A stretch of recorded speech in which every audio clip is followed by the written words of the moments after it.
ইয়াহইয়া আলাইহিস সালাম সেই নবী যার নাম আল্লাহ পাক নিজে রেখেছেন। সুবহানাল্লাহ। তিনি সাইয়্যিদ ছিলেন, নেতা ছিলেন, নবী ছিলেন। একইভাবে সালাম বিনিময় হলো, নবীজি এগিয়ে চললেন সাল্লাল্লাহু আলাইহি ওয়াসাল্লাম। তৃতীয় আকাশে তিনি দেখলেন আরেকজন নবী, তাকে বলা হলো তিনি হচ্ছেন ইউসুফ আলাইহিস সালাম, যাকে পুরো পৃথিবীর অর্ধেক সৌন্দর্য দেওয়া হয়েছে। আর আপনারা জানেন সূরা ইউসুফ একটা সূরাই আছে, আর এই সূরা ইউসুফ জুলাইখার প্রেম কাহিনী নয়, বরং এই সূরা হচ্ছে ইউসুফ আলাইহিস সালামের সাথে তার পিতা ইয়াকুব আলাইহিস সালামের প্রেম কাহিনী। ভালো করে পড়ে দেখবেন। কিভাবে বললাম? ছেলের শোকে কাতর হয়ে বাবা কাঁদতে কাঁদতে অন্ধ হয়ে গেছেন। আপনার গার্লফ্রেন্ড কি আপনার জন্য অন্ধ হয়েছে? যখন ইউসুফ আলাইহিস সালাম একটা রুমাল পাঠালেন, মনে আছে, তার বাবার চোখে দেওয়ার জন্য, দূর থেকে যোজন যোজন দূর থেকে তার পিতা বলছেন আমি ইউসুফের গন্ধ পাচ্ছি। বাবার ছেলের এমন প্রেম কাহিনী আপনি কোথাও পাবেন না। এটা সূরা ইউসুফ, পড়ে দেখেন। আর ইউসুফ আলাইহিস সালামের যে চরিত্র ছিল, তার চেহারার চেয়ে চরিত্র আরো বেশি সুন্দর ছিল। তাকে জেনার অফার করা হচ্ছে, তিনি বলছেন আল্লাহকে আমি ভয় করি। আর যুবকদেরকে আমরা বলতে চাই যে যদি আপনি জেনা থেকে দূরে থাকতে পারেন, যদি শুধু জেনা থেকে দূরে থাকতে পারেন, আল্লাহ পাক আপনার যে কোনো দোয়া কবুল করবে ইনশাআল্লাহ। নিশ্চিত মৌতের হাত থেকে আল্লাহ আপনাকে বাঁচাতে পারেন যদি আপনি জেনা ছাড়তে পারেন। আর জেনা মানে শুধু ফিজিক্যাল রিলেশন নয়, জেনা মানে রাতের বেলা জেগে কথা বলাও, অনলাইনে চ্যাটিং করাও, আপনার বান্ধবীর সাথে কফি খাওয়াও, সবকিছুই জেনার অন্তর্ভুক্ত। এগুলো ছাড়তে পারলে আল্লাহ পাক আপনার দোয়া কবুল করবেন। ওইভাবে যে তিনজন ব্যক্তি গুহায় আটকা পড়েছিল, মনে আছে? গুহার মুখের মধ্যে একটা পাথর এসে গেল, সবাই বলছে আজকে আর বাঁচার বুদ্ধি নাই, নিজের আমল দিয়ে আল্লাহর কাছে বাঁচতে চাও। তার মধ্যে একজন বলছে, একজন তাকে পেতে চাইতাম, সে রাজি হয়ে গিয়েছিল 100 স্বর্ণ মুদ্রার বিনিময়ে। আমি বসেছি এই খারাপ কাজ করতে তার রানের মাঝখানে। সে ওই সময় বলেছে তুমি আল্লাহকে ভয় করো, আমি মুদ্রাও দিয়ে দিয়েছি, ওখান থেকে আমি জেনা না করে চলে আসছি। আল্লাহ এই কাজ যদি তোমার পছন্দ হয়ে থাকে, আজকে এই মৃত্যুর হাত থেকে আমাকে বাঁচাও। ওই পাথর সরে গেল। এটা দলিল দিলাম, জেনা ছাড়তে পারলে আপনার দোয়া, যে কোনো দোয়া আল্লাহ কবুল করবে ইনশাআল্লাহ। শুধু তাই নয়, আরশে আজিম আল্লাহ পাকের সবচেয়ে বড় সৃষ্টি, এর নিচে আল্লাহ পাক 7 শ্রেণীর মানুষকে ছায়া দিবেন। তার মধ্যে এক শ্রেণী হচ্ছে সেই যুবক যাকে কোনো সুন্দরী নারী আহ্বান করেছে খারাপ কাজ করার জন্য, উচ্চ বংশের, সে বলেছে আমি আল্লাহকে ভয় করি। পারবেন ইউসুফের মতো হতে? আল্লাহ পাক তৌফিক ইনায়াত করুন, আমিন। আপনি জেনা থেকে দূরে থাকেন, আল্লাহ পাক আপনার ঘরে খাদিজা রাদিয়াল্লাহু আনহার মতো মেয়ে দিবেন ইনশাআল্লাহ। আপনি 10টা ঘাটের পানি খেয়ে আসবেন, দেখবেন এমন বউ আল্লাহ কপালে জুটাইছে, সে মাশাআল্লাহ 20 ঘাটের পানি খাওয়া। হ্যাঁ, কিফাউন কিরাম, আল্লাহ পাক একদম দুনিয়াতে ইকুয়ালি ডিল করেন, ইকুয়ালি ডিল করেন। আল্লাহ পাক আপনাদের প্রত্যেকের পারিবারিক জীবনটা সুখী করুন, দোয়া করি, আমিন। ইউসুফ আলাইহিস সালাম তারপরে এগিয়ে চললেন, আর প্রত্যেক আকাশেই মারহাবা মুসাফা হচ্ছে এবং সালাম হচ্ছে। চতুর্থ আকাশে নবী সাল্লাল্লাহু আলাইহি ওয়াসাল্লাম দেখছেন ইদ্রিস আলাইহিস সালাম। ইদ্রিস আলাইহিস সালামের কথা সূরা মারিয়ামের মধ্যেও আছে, পড়ে দেখবেন। সালাম বিনিময় হলো, নবীজি এগিয়ে চললেন। পঞ্চম আকাশে তিনি দেখছেন হারুন আলাইহিস সালাম। কার ভাই? মুসা আলাইহিস সালামের ভাই। তিনি কিন্তু মুসা আলাইহিস সালামের সাথে ফেরাউনের সামনে গিয়ে দাওয়াত দিয়েছেন, মনে আছে? আরেকটা কথা বলি, কোরআনে দাড়ির দলিল আছে? দাড়ি বলবে নাই। কোরআনে কোথায় দাড়ির দলিল আছে বলেন তো দেখি, কে বলতে পারবেন? কঠিন প্রশ্ন। 500 টাকা পুরস্কার দেব আমার পক্ষ থেকে, জান।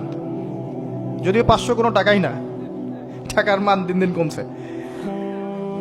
কোন সূরায় দাড়ির কথা আছে কে বলতে পারবেন? আলেম ওলামা বাদ, তারা তো পারবেন। আমরা সিভিলিয়ানদের জিজ্ঞাসা করছি, সাধারণ জনগণকে। কে পারবেন বলেন? কোন সূরায় দাড়ির কথা আছে? দাড়ি কোরআনে একটা জায়গায় দাড়ির কথা আছে, কে বলতে পারবেন? দেখছেন, আল কোরআনের আলো ঘরে ঘরে যা আলো, তাই না? স্লোগান দিয়ে কাজ হবে না ভাই, প্রত্যেক ঘরে ঘরে কোরআনওয়ালা মানুষ তৈরি করতে হবে, তারপরে আলো অটোমেটিক ঘরে ঘরে জ্বলবে ইনশাআল্লাহ। আচ্ছা যাক, আমার টাকা বেঁচে গেল। সূরা তহায় আছে। কোথায় আছে? সূরা তহার মধ্যে আছে। একটা জায়গায় দাড়ির কথা আছে, সেটা হচ্ছে হারুন আলাইহিস সালামের দাড়ি। কার দাড়ি? হারুন আলাইহিস সালামের দাড়ি। মুসা আলাইহিস সালাম ফেরাউন থেকে এই যে দলবল নিয়ে পার হওয়ার পরে, বনু ইসরায়েলকে নিয়ে পার হওয়ার পরে আল্লাহ পাক তাকে 40 দিন ডেকেছেন তুর পাহাড়, মনে আছে? তুর পাহাড়ে তিনি গেছেন। এই ফাঁকে বনু ইসরায়েল শিরক করা শুরু করেছে, এই যে বাছুর পূজা শুরু করেছে, মনে আছে? পড়েন নাই কখনো? বাছুর পূজা শুরু করেছে। মুসা আলাইহিস সালাম তাওরাত নিয়ে আসছেন, এসে দেখছেন যে কওমের এই অবস্থা। তিনি রাগে তাওরাত ছুঁড়ে মারলেন। তিনি প্রচন্ড ব্যক্তিত্ব সম্পন্ন মানুষ ছিলেন, গায়রতওয়ালা। রাগে তাওরাত ছুঁড়ে মারলেন এবং এসে এই যে হারুন আলাইহিস সালাম যাকে রেখে গিয়েছিলেন যে কওমকে দেখাশোনা করবে, তার দাড়ি চিপে ধরলেন। তুমি থাকতে এরা এই অবস্থায় গেল কিভাবে? এক হাতে দাড়ি, এক হাতে চুল চেপে ধর, তুমি থাকতে এই অবস্থা হইল কিভাবে? সূরা তহা পড়ে দেখেন। তখন হারুন আলাইহিস সালাম বলছেন যে হে আমার ভাই, আমার দাড়ি আর চুল ধরো না, এই একটা জায়গায় আছে। তার মানে দাড়ি পাওয়া যাচ্ছে কোরআনে। কিছু মানুষ তো এখন বলে কোরআন মানি, হাদিস মানি না, তাই না? ওই অজুহাত দিয়ে এখন দাড়ি রাখে না, বলে কোরআনে তো দাড়ির কথা নাই, রাখবো কেন? সুবহানাল্লাহ। আপনারাও কি এটা বিশ্বাস করেন যে আমরা শুধু কোরআন মানবো, হাদিস মানবো না? স্পষ্ট কুফরি, স্পষ্ট কুফরি। কোরআন এবং হাদিস একসাথে মিলেই শরিয়া। শুধু কোরআন মানি, হাদিস মানি না, এটা বলতে গিয়ে সে বোঝাচ্ছে সে আসলে কোরআনও মানে না। কোরআনে আল্লাহ বলেছেন ওয়ামা আতাকুমুর রাসূল ফাখুযুহ, রাসূল যা দিয়েছেন নিয়ে নাও। ওয়ামা নাহাকুম আনহু ফানতাহু, যা থেকে নিষেধ করেছেন দূরে থাকো। তাহলে সুন্নাহ না মানলে আপনি কিভাবে কোরআন মানবেন? কথা কি বুঝতে পারছেন? আসেন, হারুন আলাইহিস সালাম সালাম বিনিময় হলো, চললেন। তারপরে ষষ্ঠ আসমানে গিয়ে দেখলেন মুসা আলাইহিস সালাম, সেই যে ব্যক্তি। সালাম বিনিময় হলো, চলে যাচ্ছেন, আর মুসা আলাইহিস সালাম কাঁদছেন, কান্না করছেন। জিজ্ঞাসা করা হলো কেন কান্না করছেন? তিনি বললেন আমার পরে একজন যুবক নবী হবে যার উম্মত আমার চেয়ে বেশি জান্নাতে যাবে, এটা চিন্তা করে আমি কান্না করছি। তিনি হচ্ছেন মুহাম্মদুর রাসূলুল্লাহ সাল্লাল্লাহু আলাইহি ওয়াসাল্লাম। তারপরে গিয়ে চললেন সপ্তম আসমান। সেখানে সপ্তম আসমান মানে 7 নম্বর মহাবিশ্ব। সেখানে গিয়ে দেখলেন যে বাইতুল মামুর নামে একটা জায়গা আছে, ঠিক কাবা ঘরের একদম এক্স্যাক্টলি উপরে, একদম সোজা উপরে বাইতুল মামুর নামে একটা জায়গা আছে। এটা হচ্ছে ফেরেশতাদের ইবাদতের জায়গা, তারা সেখানে তাওয়াফ করেন। প্রতিদিন 70,000 ফেরেশতা, প্রতি মুহূর্তে 70,000 ফেরেশতা এখানে তাওয়াফ করেন। এবং যার একবার তাওয়াফের সুযোগ হয়েছে সে আর কখনো সুযোগ পাবে না, শেষ। আল্লাহ পাকের ফেরেশতাদের সংখ্যা চিন্তা করেন তাহলে। এবার সেখানকার দেয়ালে হেলান দিয়ে আছেন ইব্রাহিম আলাইহিস সালাম, তার চেহারা একদম মুহাম্মদ সাল্লাল্লাহু আলাইহি সাল্লামের মতো। এবং অনেক ছোট ছোট বাচ্চা তার সামনে খেলা করছে। ওই যে বাচ্চা কোরবানির কথা মনে আছে?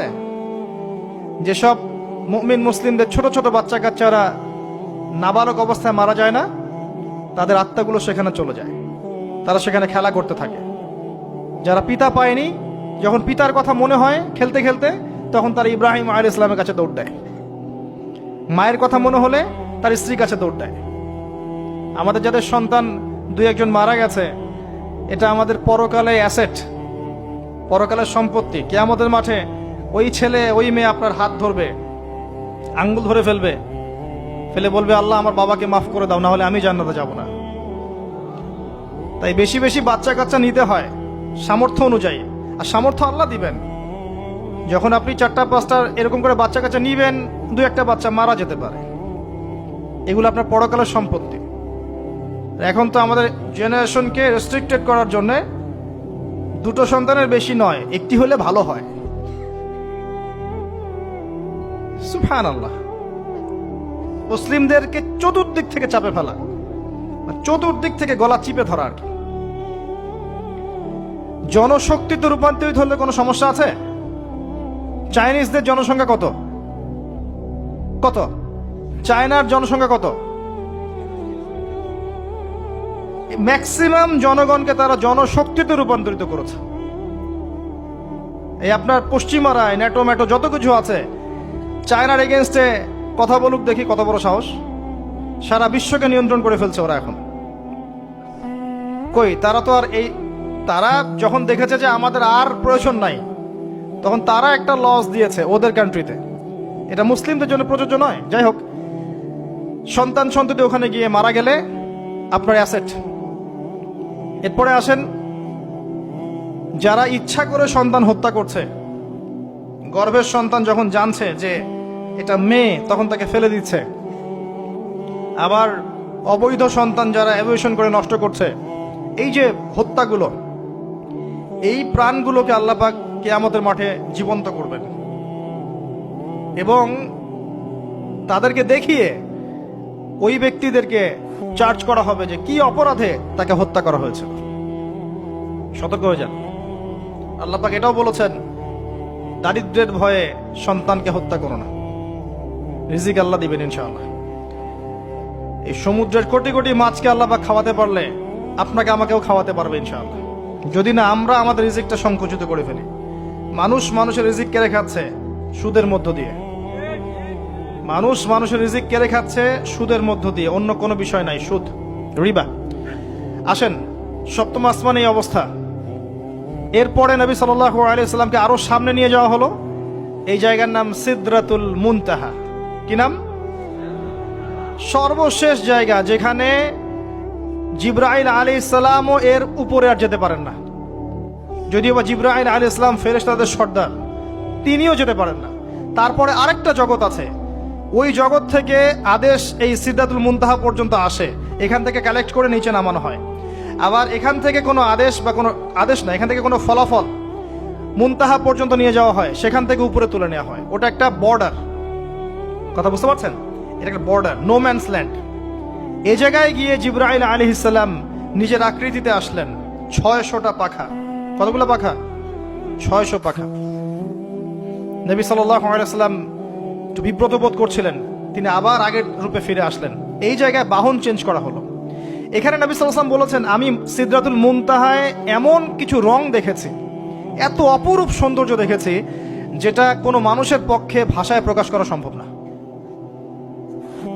এটা শেষ সীমানা এবং এটা একটা বড়াই গাছের মতো দেখতে। সরি, বড়ই গাছ, বড়াই গাছ না, আসলে বড়ই গাছের, কুল গাছের মতো দেখতে।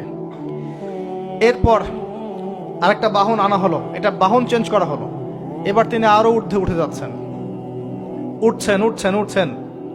একটা পর্যায়ে ওই জগতে যে ফেরেশতারা আছেন যারা আল্লাহ পাকের আদেশ লিখছেন, ওই আদেশগুলো লিখার যে কলমের খসখস শব্দ, এটা নবীজি শুনতে পারলেন। সুবহানাল্লাহ।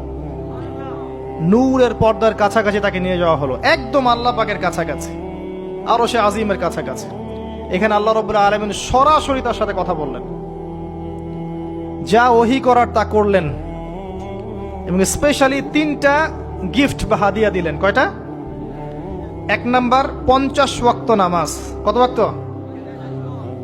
2 নাম্বার সূরা বাকারার শেষের 3 আয়াত, সূরা বাকারার শেষের 3 আয়াত।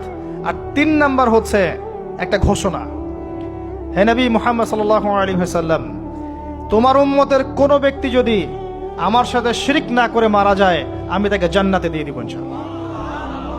আজকে এই মেরাজুন নবী নিয়ে অনেক আলোচনা হবে, কিন্তু আলোচনা হওয়ার পরে আমরা যদি এই নামাজের পাবন্দ না হতে পারি, সূরা বাকারার শিক্ষা নিতে না পারি, বা শেষের আয়াত মুখস্থ করতে না পারি, শিরক ছাড়তে না পারি, আদতে আলোচনার কোনো ফায়দা নেই। কথা বুঝতে পারছেন? এখানকার 3টা মৌলিক হাদিয়া তিনি নিয়ে আসছেন। এবার নিচে নামছেন, ওই যে 6ষ্ঠ আসমানে অপেক্ষা করছেন কে? মুসা আলাইহিস সালাম। কোথায় যাচ্ছেন? এই কি হলো আল্লাহর সাথে কথাবার্তা, এই হয়েছে। কি দিয়েছে আপনাকে? 50 ওয়াক্ত নামাজ। বলেন কি 50 ওয়াক্ত নামাজ? আমার উম্মতে 2 ওয়াক্ত নামাজ ছিল, পড়তে পারে নাই। পারবেন আপনার উম্মত, আপনি ফিরে যান, নামাজ কমিয়ে নিয়ে আসেন। লজ্জাবোধ করলেন নবী সাল্লাল্লাহু আলাইহি সাল্লাম, তাও ফিরে গেলেন। 50 থেকে 45, 45 থেকে 40, 40 থেকে 35, করতে করতে করতে করতে 5। এবারও মুসা আলাইহিস সালাম বলছেন ফিরে যান, পারবেন আপনার উম্মত। মুসা আলাইহিস সালাম কত দূরদর্শী ছিলেন দেখেন, পারে উম্মত? ম্যাক্সিমামই তো পারে না। কথা ঠিক আছে না? ম্যাক্সিমাম উম্মতি কিন্তু পারছে না 5 ওয়াক্ত নামাজ পড়তে। তো মুসা আলাইহিস সালামের দূরদর্শিতা ঠিকই ছিল, পারবেন আপনার উম্মত। তিনি লজ্জাবোধ করলেন। আল্লাহ পাক বললেন, তোমার উম্মতের জন্য 5 ওয়াক্তই ফিক্স করলাম, কিন্তু যদি 5 ওয়াক্ত তারা ঠিকঠাক মতো আদায় করে 50-এর নেকি দিয়ে দিব ইনশাআল্লাহ।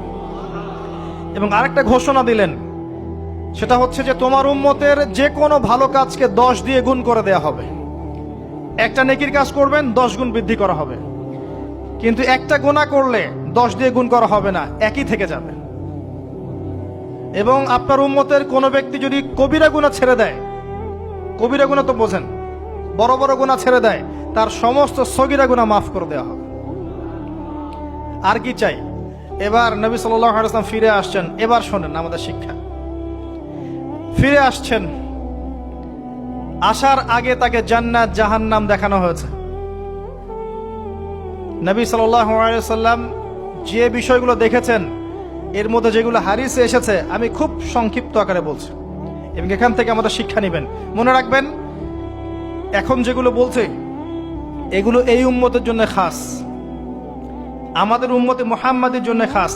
তিনি আসছেন, বারজাখের জগতি হোক আর জাহান্নামের শাস্তি হোক। একজন ফেরেশতাকে দেখলেন, তার মুখে হাসি নাই। কি নাই? জিবরাইল আলাইহিস সালামের সাথে কথোপকথন হচ্ছে, তিনি নবীজিকে সালাম দিলেন, সালামের উত্তর দেওয়া হলো, কিন্তু মুখে হাসি নাই। বাকি সবাই তার সাথে হাসি মুখে সাক্ষাৎ করেছেন, এই ফেরেশতা বাদ দিয়ে। তিনি জিজ্ঞাসা করছেন, জিবরিল আলাইহিস সালাম, তার মুখে হাসি নাই কেন? তাকে বলা হলো, এই ফেরেশতার নাম হচ্ছে মালিক। কি নাম? সূরা যুখরুফের মধ্যে আছে, তার নাম হচ্ছে মালিক। আল্লাহ পাক তাকে জাহান্নামের প্রহরী বানিয়েছেন, জাহান্নামের চিফ অফ কমান্ড মালিক। যখন থেকে আল্লাহ পাক তাকে এই দায়িত্ব দিয়েছেন, তার মুখের হাসি উঠে গেছে। আল্লাহর কাছে পারমিশন চাওয়া হচ্ছে, জাহান্নাম দেখতে চাই। আল্লাহ পাক দেখার পারমিশন দিলেন। নবী সাল্লাল্লাহু আলাইহি ওয়াসাল্লাম দেখে বললেন, সেখানকার বেশিরভাগ অধিবাসী হচ্ছে নারী জাতি, এবং তিনি বললেন জাহান্নামে যাবে উদ্ধত এবং অহংকারীরা। জান্নাত দেখতে চাই, দেখানো হলো। জান্নাতের ডিটেইলস বর্ণনা নবীজি দিলেন ফিরে এসে। এমনকি উমর রাদিয়াল্লাহু আনহুর একটা রুম, একটা কক্ষ, একটা গোরফাও দেখে এসেছেন।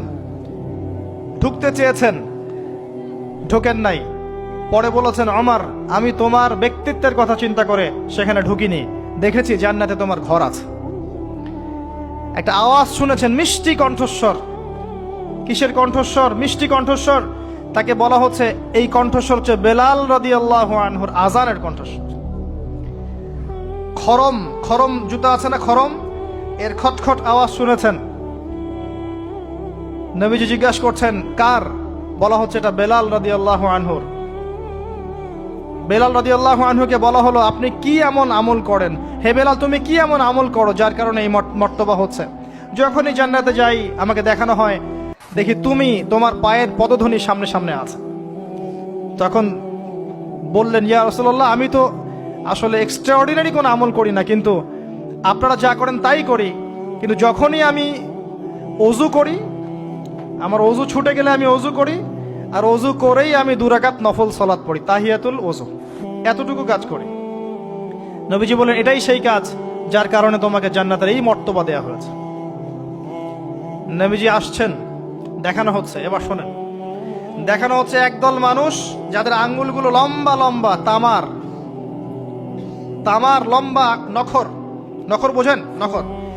গাল এভাবে হ্যাঁচড়াচ্ছে, গাল, নিজের গাল নিজে হাসড়াচ্ছে, এবং নিজের দেহ থেকে গোশত তুলে ফেলছে, ভক্ষণ করছে। নবীজি জিজ্ঞাসা করলেন সাল্লাল্লাহু আলাইহি সাল্লাম, এরা কারা? কি কারণে এদের শাস্তি হচ্ছে? তাকে বলা হলো, এরা আপনার উম্মতের সেই সব ব্যক্তি যারা সবসময় গীবত আর সমালোচনায় ব্যস্ত থাকত। শিক্ষা নিয়ে নেন, আমার মনে হয় না আমার কিছু বলার প্রয়োজন আছে। এরা আপনার উম্মতের সেই সব ব্যক্তি যারা আপোষে গীবত, অপবাদ এবং সমালোচনায় ব্যস্ত থাকতো। তার মানে এই উম্মতের একটা বড় সমস্যা হবে গীবত। এটা কিন্তু দেখে এসেছেন নবীজি, ফিউচার, তাই না? এটা বারজাখের শাস্তি চলছে, এটা অন্য একটা জগৎ যেটাকে আপনি এখানকার সময় স্থানকাল দিয়ে ব্যাখ্যা করতে পারবেন না। এটা টাইম ট্রাভেলিং এর মতো। নবীজি আসছেন সাল্লাল্লাহু আলাইহি ওয়াসাল্লাম, দেখছেন listen to me very carefully. এবার নবীজি দেখছেন এক শ্রেণীর মানুষ, পেট এইরকম ফোলা, অট্টালিকার মতো পেট ফোলা, আর ভিতরে সাপ কিলবিল করছে, এবং এদেরকে রক্তের নদীতে ফেলে মাথাটা ফাটিয়ে দেওয়া হচ্ছে। নবী জিজ্ঞাসা করলেন সাল্লাল্লাহু আলাইহি ওয়াসাল্লাম, এরা কারা? মর্মান্তিক শাস্তি দেওয়া হচ্ছে, এরা কারা? এরকম শাস্তি দেয়া হচ্ছে, আপনি দেখলে আপনার কেমন লাগবে? নবীজিকে বলা হচ্ছে সাল্লাল্লাহু আলাইহি ওয়াসাল্লাম, এরা আপনার উম্মতের এই সব ব্যক্তি যারা ছিল সুদখোর, রিবাখোর। মানে এই উম্মতের অন্যতম বড় সমস্যা হবে রিবা, যেটা আমি বলেছি, প্রতিটা সেক্টরে রিবা। সবচেয়ে নিম্ন পাপ নিজের মায়ের সাথে জেনা করা, সবচেয়ে উচ্চ পাপ আল্লাহ এবং তার রাসূলের সাথে যুদ্ধ করা, এটা হলো সুদ। এবং এর বাস্তবতা হচ্ছে এই, ধনী দিন দিন ধনী হবে, গরিব দিন দিন গরিব হবে, এটা বাস্তবতা। রক্ত চুষে খাওয়া হয়, এই কারণে রক্তের নদীতে ফেলা হয়েছে। এবং সাপ খেয়েছে তারা, সাপ খেয়ে পেট ফুলিয়ে ফেলেছে। আমার মনে হয় না ব্যাখ্যা করার প্রয়োজন আছে। আর একটা হাদিস আগেই বলেছি, যে দেয়, যে নেয়, যে সাক্ষী থাকে, যে লিখে রাখে, সবাইকে সমানভাবে লানত করেছেন নবী সাল্লাল্লাহু আলাইহি ওয়াসাল্লাম। নবীর লানত নিয়ে হাউজে কাউসারের পানি কোশ্চিন কালো পাবেন না, কবরের উত্তর দিতে পারবেন না। এমনকি নবী সাল্লাল্লাহু আলাইহি ওয়াসাল্লামের সুপারিশ আপনার কপালে নাও জুটতে পারে, সতর্ক হয়ে যান। না খেয়ে থাকেন, সুদ খায়েন না। না খেতে খেতে না খেয়ে মারা যান, তাও সুদ খায়েন না। আর যদি আপনি আল্লাহর জন্য ছাড়তে পারেন, আল্লাহর জন্য ছেড়ে দেন, আল্লাহ পাক আপনাকে বেহিসাব রিজিক দেবে ইনশাআল্লাহ। যাররা পরিমাণ সন্দেহ করবেন না যে আল্লাহ কি দিবেন না দিবেন না, আল্লাহ পাক অবশ্যই দিবেন ইনশাআল্লাহ।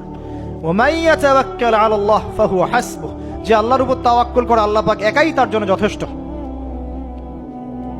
আল্লাহ পাক যথেষ্ট। ওয়া ইয়ারযুকু মান ইয়াশা বিগাইরি হিসাব, আল্লাহ পাক বেহিসাব রিজিক দেন যাকে চান। মিন হাইসু লা ইয়াহতাসিব, এমন উৎস থেকে রিজিক দিবেন যে সে কল্পনা করে নাই। ছেড়ে দেন। কিন্তু বিশ্বের শুরু থেকে নিচ পর্যন্ত রিবা দিয়ে ভর্তি। একটা ছোট্ট গ্রামে যাবেন, দেখবেন একাধিক সুদী এনজিও কাজ করছে। এখন মা বোনরাও খুব বেশি সুদ খায়, ব্যাংকের মধ্য দিয়ে, সমিতির মধ্য দিয়ে, এইটা ওইটা ছল চাতুরি ঘুরিয়ে ফিরে কতভাবে যে খাওয়া হয় আল্লাহ ভালো জানেন।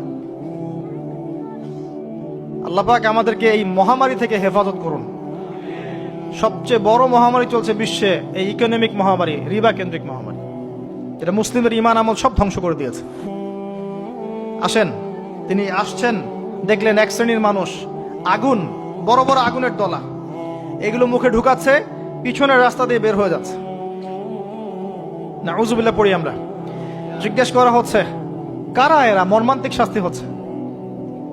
নবী সাল্লাল্লাহু আলাইহি ওয়াসাল্লামকে বলা হলো, এরা আপনার উম্মতের সেই সব ব্যক্তি, listen to me very carefully, এরা আপনার উম্মতের সেই সব ব্যক্তি যারা ইয়েতিমদের মাল আত্মসাৎ করে খেত। আমার ব্যাখ্যা করার কোনো প্রয়োজন নাই, আপনারা সবাই শিক্ষিত মানুষ। ইতিমের মাল আত্মসাৎ করলে যদি এই শাস্তি হয়, জনগণের মাল আত্মসাৎ করলে কি হতে পারে চিন্তা করে দেখেন। কি হতে পারে? এটা মানুষের হক, আল্লাহর কাছে ক্ষমা পাওয়া যাবে না, মানুষকে দিতে হবে। আরো এগিয়ে আসলেন, তিনি দেখছেন, এবার বলতে গিয়ে আমার বুক কাঁপছে। দেখলেন এক শ্রেণীর মানুষ, জিহ্বাগুলোকে টানা হচ্ছে, আগুনের কেচি দিয়ে কেটে দেওয়া হচ্ছে। আবার জিহ্বা জোড়া লাগছে, আবার কেটে দেওয়া হচ্ছে, চলতে আছে অনবরত, কন্টিনিউয়াসলি। আল্লাহর কাছে কায়মনো বাক্যে দোয়া করি, এ সময় দোয়া কবুল হয়। আল্লাহ পাক যেন দোয়া আমাদের কবুল করেন। আল্লাহ পাক যেন আমাকে এবং আপনাদেরকে এদের অন্তর্ভুক্ত না করেন। জিজ্ঞেস করা হলো এরা কারা? নবী সাল্লাল্লাহু আলাইহি ওয়াসাল্লামকে বলা হচ্ছে, এরা আপনার উম্মতের সেই সব ব্যক্তি যারা ছিল বক্তা, ওয়াইজ, যারা অনেক বক্তব্য করত, নিজে আমল করত না। আর এই মহামারী আমাদের মধ্যে ছড়িয়ে পড়েছে, কোনো সন্দেহ নাই। যদি না পড়তো তাহলে আমাদের কথায় মানুষের জীবন পরিবর্তিত হতো। খুব কম দেখা যায় যে আমাদের কথাগুলো আপনাদের কলবে তাসির হচ্ছে। তাসির তখন হবে যখন আমার মধ্যে আমলটা থাকবে। আর এখন তো আমরা ওয়াজ মাহফিলে প্যান্ডেলকে বানিয়েছি পলিটিক্যাল প্যান্ডেল, কোনো কোনো ক্ষেত্রে বানিয়েছি ভোট চাওয়ার প্যান্ডেল, কোনো ক্ষেত্রে বানিয়েছি যে জিকিরের নামে যাবতীয় বেদাতি কারবার হবে, গানের মতো ডিজে জিকির হয়, ডিজে জিকির। মানে কি যে হয়, যে আসবে তারও কত কাহিনী, আবার বিগ বিগ বাজেট, এইসব না মিললে আবার বক্তব্য হবে না। তারপর দেখা যাবে 1 ঘন্টা কথার মধ্যে গাল গল্প কেচ্চা কাহিনী 50 মিনিট, আর বাকি 10 মিনিট একে অপরের সমালোচনা, কি শেষ ওয়াজ মাহফিল, মাশাআল্লাহ শেষ। খুব কম ওয়াজ মাহফিল আছে জনগণকে বলবেন কি শিখলেন আজকে ওয়াজে, বলবে হ্যাঁ সুন্দর সুর করে কিছু কথা বলেছে, কি কি শিখেছে, আমার কি বললাম ঠিক বুঝতে পারলাম না। Out of content, out of topic, কোনো কনস্ট্রাকটিভ কথাবার্তা নাই। তো এছাড়াও জানা অনুযায়ী আমল না থাকলে এই অবস্থা হবে। আল্লাহ পাক আমাদেরকে হেফাজত করুন, আল্লাহ পাক আমাকে এবং আপনাদের সবাইকে হেফাজত করুন, আমিন। আরো এগিয়ে আসলেন, দেখা গেল এক শ্রেণীর মানুষ, যুবকরা খুব ভালো করে শোনেন এবং বিবাহিতরাও শোনেন, সামনে রাখা আছে ভালো গোশত, বাম দিকে রাখা আছে পচা গোশত, গন্ধ বের হচ্ছে। তারা এই পচা গোশত তুলে তুলে খাচ্ছে, গোগ্রাসে খাচ্ছে, ভালো গোশতের দিকে ভ্রুক্ষেপও করছে না। অবাক হয়ে নবী সাল্লাল্লাহু আলাইহি ওয়াসাল্লাম জিজ্ঞাসা করছেন, এরা কারা?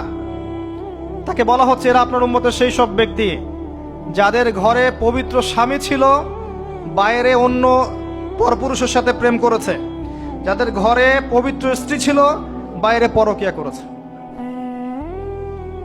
আর এখন যত মিডিয়া আছে দেখবেন, সিরিয়াল, মুভি, জাবি জাবি, এরা পরকিয়া শিখায়, জেনা এবং পরকিয়া শিখায়। খেয়াল করে দেখবেন, একটা ছেলে মেয়ের অবাধ মেলামেশা, হারাম মেলামেশাকে এমন ভাবে উপস্থাপন করা হয়, মনে হয় এটা একটা পবিত্র ইবাদত মনে হয়, এবং বোঝানো হয় যে প্রেম তো পবিত্র, পবিত্র প্রেমে কি সমস্যা? আরে প্রেম পবিত্র তখন যখন আমি আমার স্ত্রীর সাথে প্রেম করব। আর দেখবেন যতগুলো এই যে মুভিজ, আপনার সিনেমাস, ফিল্মস, গান, নাটক, এগুলোর মূল থিম কিন্তু হারাম প্রেম। অল্প কিছু আউট অফ অন্য অন্য থিমের মধ্যে আছে। দেশ নিয়ে কতগুলো মুভি হয়েছে, কতগুলো নাটক হয়, ইসলাম নিয়ে কতগুলো হয়, শ্রদ্ধা ভক্তি এগুলো নিয়ে কতগুলো হয় দেখবেন। আর এই যে অন্য কান্ট্রির যে সংস্কৃতিগুলো ঢুকেছে, এগুলোর মূল থিম দেখবেন পরকিয়া করাচ্ছে, পরকিয়া শেখায়, বেহায়াপনা শেখায়, কিভাবে শাশুড়ির সাথে ঝগড়া করতে হবে, কিভাবে বউ রেখে আরেকটারে প্রেম করতে হবে, বউকে কেমন করে ব্লাফ দেওয়া যায়, এদিকে স্বামীরা ব্লাফ কেমন করে দেওয়া যায়, এগুলোই শেখায়। এবং অনেক ক্ষেত্রে দেখা যায় তাদের দেশের মানুষ এগুলোর প্রতিবাদ করছে, আর আমাদের মা বোনরা এগুলো দিব্যি দেখছে, ডেইলি রুটিন, যে 3-4 ঘন্টা এগুলো দেখতেই হবে। বাঘের সামন থেকে আপনি হাড্ডি গোশত নিয়ে আসতে পারবেন, এইসব মেয়েদের হাত থেকে রিমোট নিতে পারবেন না। এর পরেও দেখবেন আপনি আবার নগ্ন ফিল্ম, পর্নোগ্রাফি আছে না, এগুলো আবার ফ্রি অ্যাক্সেস, আপনি চাইলে ইন্টারনেটে ঢুকবেন, দেখতে পারবেন। এটা কিন্তু আমরা রাষ্ট্রীয়ভাবে বন্ধ করতে পারতাম, যে আমার দেশে কোনো পর্ন সাইট চলবে না, কোনো পর্ন সাইট চলবে না। পর্নোগ্রাফি একমাত্র কারণ, সমস্ত কারণের সবচেয়ে বড় কারণ, বাকি কারণগুলো আছে, সবচেয়ে বড় কারণ, এর কারণে ধর্ষণ বাড়বে। যত বেশি পর্নোগ্রাফি প্রচলন ঘটবে, তত বেশি ধর্ষণ বাড়বে। কারণ পর্ন দেখতে দেখতে মানুষের ভিতরটাকে পশু বানিয়ে ফেলা হয়, এবং এই পশু সুযোগ পেলেই একটা মেয়েকে ধর্ষণ করবে। হ্যাঁ, এর ভিতর থেকে বাইরে মনে হচ্ছে কোটটাই স্যুট পরে আছি, জুব্বা ডুব্বা পরে আছি, ভিতরটা পশু বানিয়ে ফেলা হয়। এবং দেখবেন ফাঁক পেলে মেয়েকে ধর্ষণ করবে, ফাঁক পেলে বাচ্চাকে ধর্ষণ করবে, প্রাইভেট পড়াতে গিয়ে ছাত্রীকে ধর্ষণ করবে, চাকরি ক্ষেত্রে মেয়েকে ধর্ষণ করবে। দেখবেন এই কাজগুলো হবে, সুযোগ পেলেই ধর্ষণ করবে, কারণ ইন্টারনালি সে বিস্ট হয়ে গেছে, জানোয়ার। কিভাবে হয়েছে? ওই পর্ন দেখতে দেখতে। যারা এটাতে এডিক্টেড, তখন মনে হয় যে জগৎটা মনে হয় এমনই, একটা মেয়ের দিকে সে আর শ্রদ্ধা, সম্মান, ভালোবাসার দৃষ্টিতে দেখতে পারবে না। মেয়ের দিকে তাকালেই মনে হবে গোশতের টুকরা, খালি ভক্ষণ করতে হবে। হ্যাঁ, মাইন্ডসেটটা চেঞ্জ করে দিবে আপনার। মানে আমি আপনাকে বলি, পবিত্র ভালোবাসাটাকে যৌনতা দিয়ে ট্রান্সফার করা হয়েছে এই বিশ্বে। ভালোবাসা একটা ডিভাইন জিনিস, আল্লাহর পক্ষ থেকে আসে, ডিভাইন একটা জিনিস, অলৌকিক। মানে যখনই আপনি দেখবেন কাবিন হবে এবং আপনি কালিমা পড়ানো হচ্ছে, আপনি বলছেন কবুল, ইমিডিয়েটলি আপনি ফিল করবেন অপরিচিত একটা মেয়ে, আপনি যাকে দেখেন নাই, বাবা মা বিয়ে ঠিক করেছে, আল্লাহর পক্ষ থেকে ডিভাইন একটা ভালোবাসা চলে আসবে, মায়া, একটা মহব্বত, রহমত। এটা তারা ফিল করতে পারবে যারা পর্ন অ্যাডিক্টেড নয়। যারা পর্ন অ্যাডিক্টেড দেখবেন ওই স্ত্রীকে তার ভালো লাগবে না। তার মনে হবে এর চেয়ে ওই মেয়েটা সুন্দর, তার চেয়ে ওই মেয়েটা সুন্দর, তার চেয়ে ওই মেয়েটা সুন্দর। কারণ তার মাথাটা এরকম বিক্ষিপ্ত, পাশবিক। এবং ম্যারিড লাইফেও সে দেখবেন স্ত্রীকে স্যাটিসফাই করতে পারবে না। নিজের উপর জুলুম করতে করতে নিজের সব যৌন ক্ষমতাও নষ্ট করে ফেলবে। আর একাধিক বিয়ে তো অনেক দূরের কথা, একটাই তার কাছে অনেক ভারী মনে হবে। পরে এসব ট্রিটমেন্ট করে কোনো লাভ হবে না। আল্লাহর দেওয়া সম্পদ নষ্ট করলে ট্রিটমেন্ট দিয়ে আসলে কোনো কাজ হয় না। তো আমি যেটা বলতে চাচ্ছিলাম, এই পর্নোগ্রাফি দিয়েই ধর্ষণ বাড়ছে। এটাকে বন্ধ না করতে পারলে আপনি পারবেন না। এর উপরেও আছে আবার ফাঁকফোকর, আইনের ফাঁকফোকর। ধর্ষক সবার বিচার হবে, এটা মেনে নিয়ে দুষ্কর। এখন অনেকেই বেরিয়ে যায়, অনেকেই ফাঁকফোকর পেয়ে যায়। সব মিলিয়ে এতে করে সামাজিক কাঠামো নষ্ট হচ্ছে। এর উপর ফ্রি মিক্সিং আছে, অবাধ মেলামেশা আছে, আমরা উস্কাচ্ছি এগুলোকে, কাছে আসার গল্প। আস্তে আস্তে দেখবেন কাঠামোটা আরো কলাপস করে যাবে দিন দিন। এর ফলে কি হবে আমি বলে দেই, শোনেন, আমার উপর রাগ করে না। দিন দিন কি হবে আমি এটাও বলে দিচ্ছি। যত ডে যাবে দেখবেন এর চেয়ে বেশি সমকামিতা বাড়বে। এগুলোর ফলাফল, এর খিজির আলাইহিস সালামের মতো চোখ দিয়ে দেখেন, এরগুলোর ফলাফল পরে আসবে এমন একটা সময় যে মেয়েদেরকে ধর্ষণ, এর সাথে সমকামিতা। কারণ মানুষ মেয়েদের উপর থেকে দেখবেন আগ্রহ কমে যাবে, এবং সমকামিতা যে বাড়বে, হাদিসে এসেছে যে এই উম্মতের উপর আমি ভয় করি এই উম্মতের মধ্যে সমকামিতা ছড়িয়ে পড়বে। আল্লাহর রাসূল বলেছেন আরো বাড়বে চাইল্ড অ্যাবিউজিং, বাচ্চাদেরকে রেপ করা হবে বেশি বেশি বিকজ অফ এই পর্নোগ্রাফি। যতদিন যাবে দেখবেন যারা মেয়ে সন্তানের বাবা খুবই সতর্ক, সাবধান।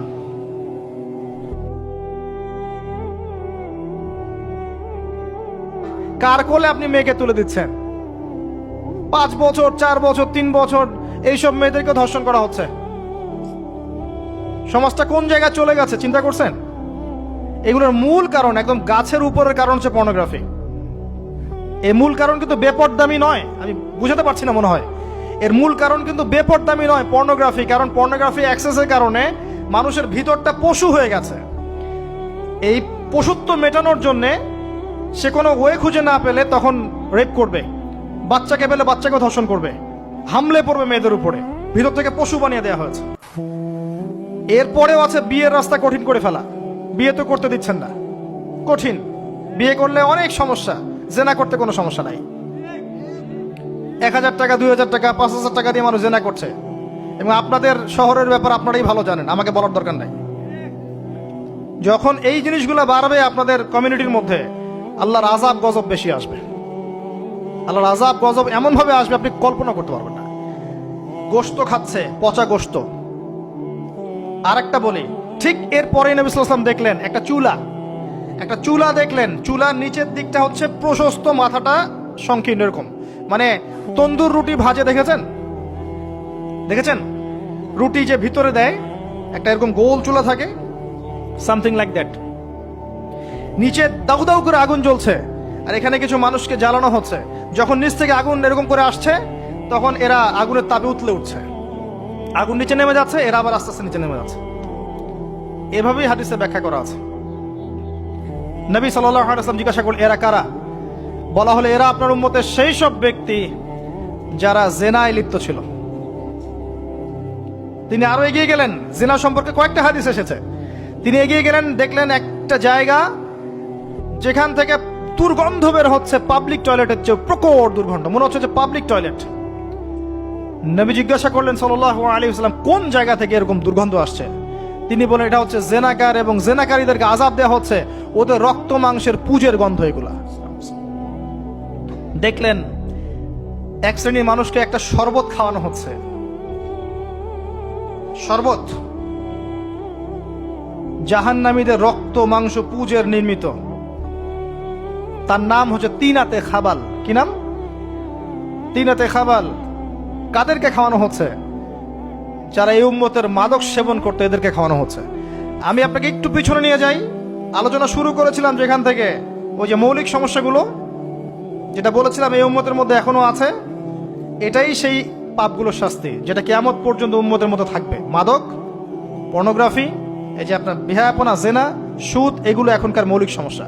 এগুলোই হবে এই উম্মার বড় বড় সমস্যা, যার কারণে উম্মতের বেশিরভাগ মানুষকে ওখানে আযাব দেওয়া হচ্ছে। আল্লাহ পাক আমাদেরকে হেফাজত করুন।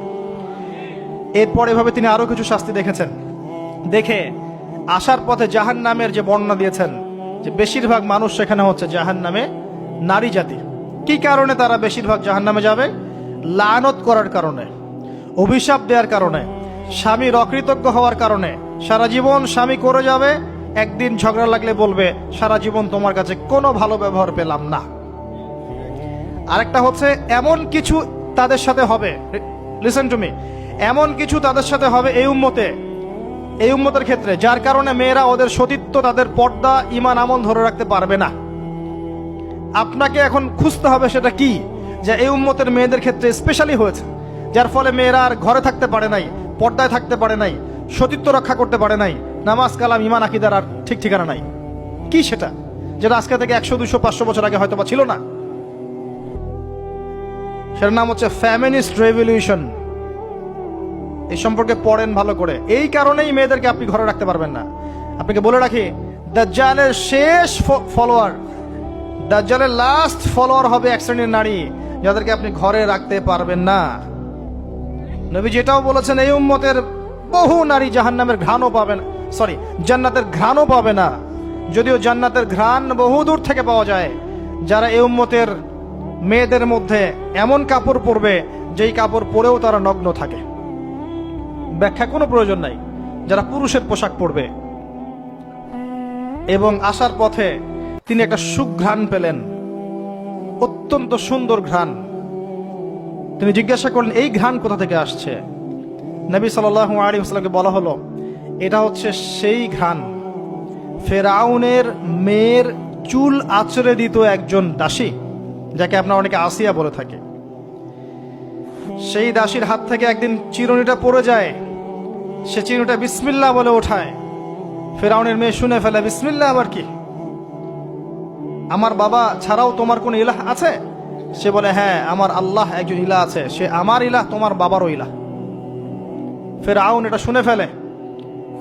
তেল গরম, কড়াই গরম করে তেল সেখানে ফুটানো হয়, এখানে তাকে নিক্ষেপ করে হত্যা করা হয়।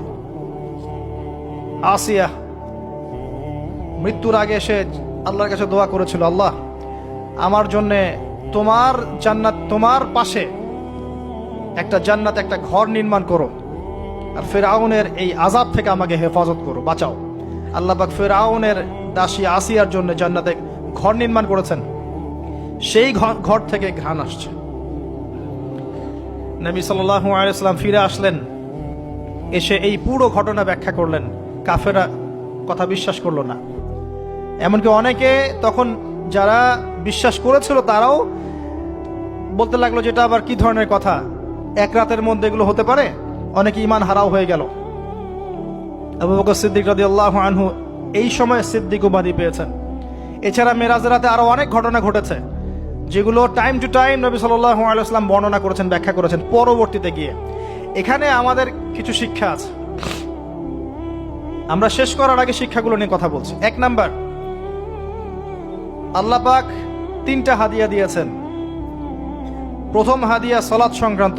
আমরা আজকে এই মেরাজুন নবীর আলোচনায় সবাই পাক্কা নিয়াত করি, 5 ওয়াক্ত নামাজ জীবনে বাদ দিব না ইনশাআল্লাহ। মেরাজুন নবীর আলোচনা সার্থক হবে যদি আমরা এর শিক্ষাগুলোকে বাস্তবায়ন করতে পারি। 1 নম্বরে সালাত। নবী সাল্লাল্লাহু আলাইহি ওয়াসাল্লাম ইন্তেকাল করার আগেই বলেছেন, আস-সালাত আস-সালাত ওয়া মা মালাকাত আইমানুকুম।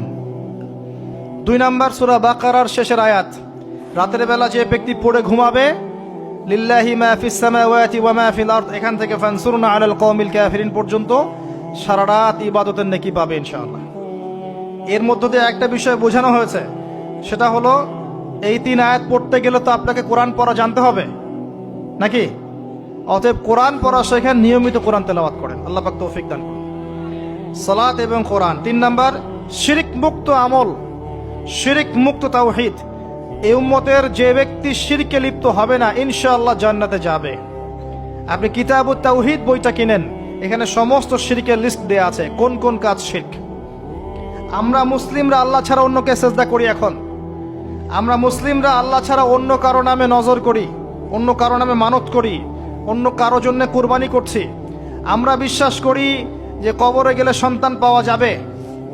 আমরা এখন অনেকে বিশ্বাস করি হাতের বালা আংটি আমার রোগ ভালো করবে। আমরা বিশ্বাস করি। আমরা অনেকেই আল্লাহর হালালকে হারাম করেছি, হারামকে হালাল করেছি। অনেকেই বলছে আল্লাহ বলতে কিছু নাই, সব বিগ ব্যাং থেকে সৃষ্টি হয়েছে। অনেকেই বলছে যে তাকদীর বলতে কিছু নাই, মানুষ যা করবে তাই। প্রচুর শিরকে আমরা লিপ্ত আছি।